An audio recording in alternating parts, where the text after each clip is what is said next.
Well, there has been a huge backlash, so much so that the government has recently backtracked on the decision. So now it stands at 60 hours, but even that is will be considered by many as too long working hours.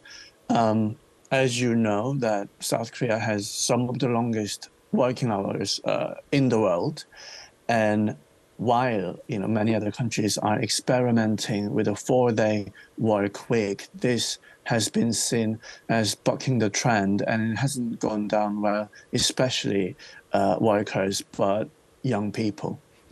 How would the new system work? Even if you say it is 60 hours, how many people might actually, in reality, take this on?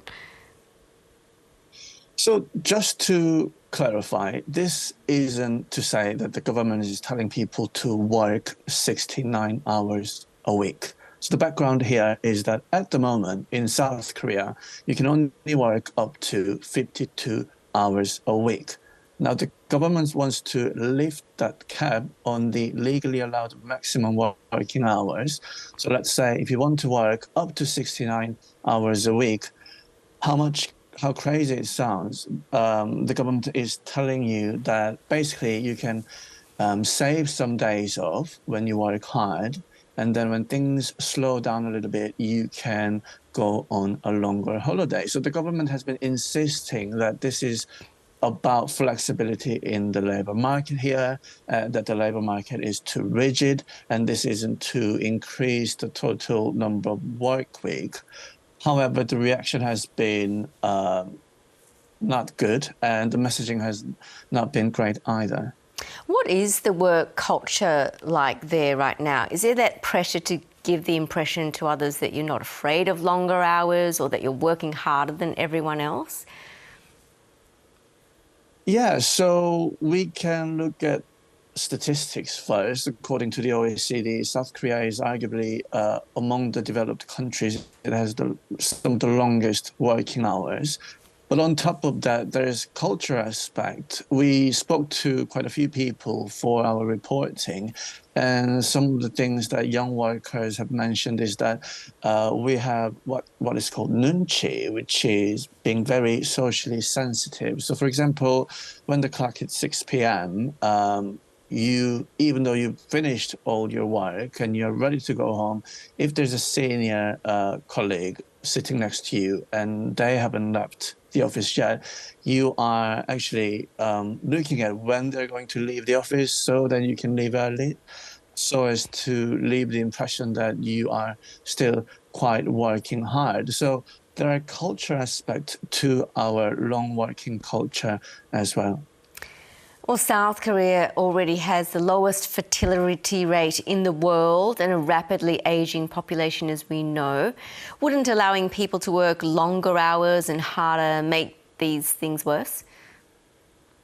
Yeah. So again, the government is saying the opposite, which many people seem to disagree with. So basically, their argument for this labor reform bill is that by working long hours in one week and then resting a bit longer later, you'll be able to manage your time better, so much so that you will set aside some time for childcare.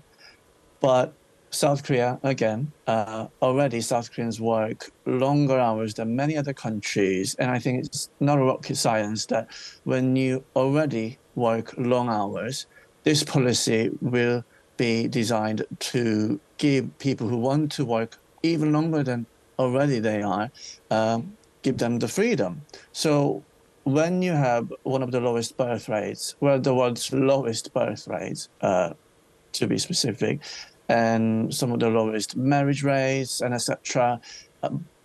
Giving increasing people working hours for some people will not go down well when it comes to tackling the country's fertility crisis. Well, at the moment, the proposal is only just that, a proposal. What is the likelihood of these reforms being passed into law? So already yesterday from the presidential office, we have got the statement that the president thinks that 69 hours a week is too long, even if there are people who want to work that long. And the cap should be at 60. So already we've seen some backtracking from the government, and they've specifically said millennials and Gen Z backlash from those younger people are particularly concerning. And not to mention that the main opposition, Democratic Party of Korea, they hold a supermajority in parliament at the moment. And the leader of the party, many members of the party have said that they will veto the bill in parliament, and they've said it, made their stance very clear that they're against it. Unions have slammed the move as well. So that's where it is. And the government seems to be quite determined to push forward this policy, but because of this backdrop, political backdrop, and public opinion, they have struggled to sell this policy. Fascinating indeed. Hyunsu Yim, thank you for your time. Thank you.